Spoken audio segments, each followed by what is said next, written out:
All right, Jacqueline. Well, I mean, not the best weather out there, but it is the best weather for one particular thing. Of course, that means staying inside and staying off all of those roads. So we know that this rainy weather is going to get you in the mood for maybe a movie or a TV show. So we have some suggestions of what you can watch over the weekend. The latest film from Marvel is officially out there playing in theaters. All right, let's say good morning to film critic Dale Pollak joining us live to break down that movie and other ideas for us. Good morning, Dale. Good morning, ladies. Nice to see all of you. You too. So let's start with this Ant-Man movie and the Wasp. What is it, Quantumania? Quantumania. Quantumania. We're back in the quantum realm, whatever that means. It was introduced in the first couple of these Ant-Man movies. And I've got to tell you, this latest one is a disappointment because it lost the freshness that the first Ant-Man brought. It was unlike all the other Marvel Universe films because it had a real sense of humor. And Paul Rudd, as the lead, is a great comic actor. And those talents are largely wasted in this film. It's only 2 hours. It felt to me, honestly, like 3. And it uses different devices to tell the story. And in the process, it borrows so much. I made a list of the other films that it lifts from. Star Wars, Dune, The Wizard of Oz, Avatar, the Rocky Horror Picture Show, and Shakespeare's The Tempest. Oh, it's a very so to call this mix. work original is really a mischaracterization. You know, once you're in the Marvel Universe, it's like you assume a creative straitjacket.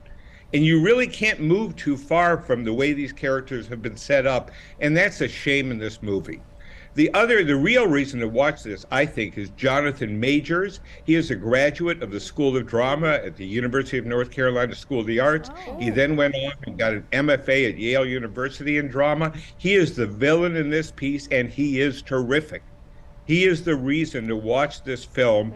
He is a fast-rising star. He was in Lovecraft County, and he is going all the way. I consider him to be one of the best actors of his generation.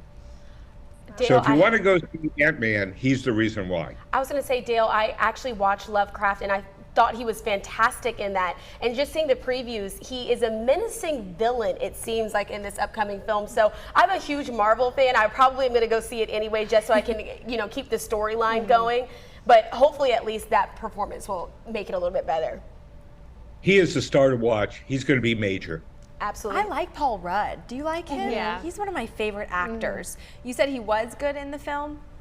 He is good, but he's just not given the opportunity to do what he does best, which is small comedy. Okay. I can't guess your popcorns. What are they? 3. Okay. They're 3 because he's worth watching, and Jonathan Majors is terrific. Nice. All right. Well, we know that there's also something new out on Sci-Fi that's called The Ark. Can you sort of explain to us what this is all about? Yeah, this is there's been a whole bunch of series about young people being left on their own in some alternate world. And here it is a spaceship that's aimed for a distant galaxy, and all the crew is in Cyros sleep, and then all of a sudden they're all woken up, all the old people die, only the young people are left. They don't have enough food, they don't have enough water. So it's a good Jeopardy situation to put a cast in for a TV show because every week they have to try to deal with their circumstances and how are they going to survive.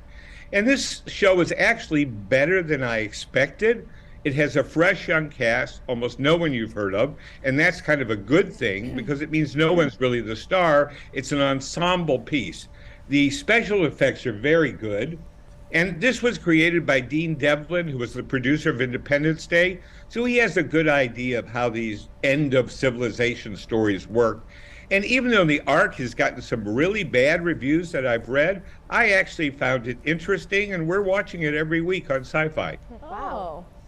Dale, am I crazy? Is this based off a book? Do you know? No, I think it's an original idea. Okay. Something was making me feel like this sounded familiar, but maybe it's because there's been a couple others. Well, when these ideas are in the air, they turn up everywhere. Popcorn rating? 3 popcorns. 3 again. Okay, that's pretty good for you, Dale. I like that. And our last one? Yeah, this one, of course, sounds a little bit more serious. So can you tell us about Stolen Youth on Hulu? Yeah, this is about what was called a sex cult. It developed on the Sarah Lawrence University campus that's right outside New York City. And one of the girls who was graduating, her father got out of jail and moved into her suite with her other roommates, which is a weird thing to begin with, and it only gets stranger as time goes on. It turns out this guy is really something, Larry Ray, and he ends up dominating and brutalizing not only these girls, but a group of young people, all college students, who he in effect takes over and reprograms them. And it is a scary process. This series grabbed me right from the start. It's horrifying to watch on one level, and you can't believe it's true on another level, and yet it is. The final episode is probably the most disappointing of the three because it tries to tie up everything and doesn't do a very good job of it, and there are a lot of unanswered questions, but the first two episodes are riveting.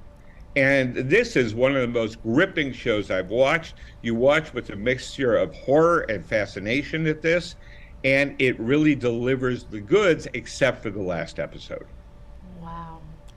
You know those shows and movies that it's like you don't want to keep watching and listening to, but you can't stop. Yeah. Can't stop. And that's this one. And they have the all the female participants are interviewed except for a couple key ones, and that's what leaves the mystery a little unhinged at the end. So you wish there was more of a sense of closure. You don't completely get that. Got it. Popcorn rating, Dale? 4 popcorns because this series had me really glued to my TV set. Wow. Okay. Well, there you have it, everyone at home. Dale, thank you as always. You can always find more on his website, dalempollack.com. And if you need a refresher about this week's titles, here they are again on your screen. The newest Ant-Man movie, The Ark on Sci-Fi, and Stolen Youth on Hulu. Thanks.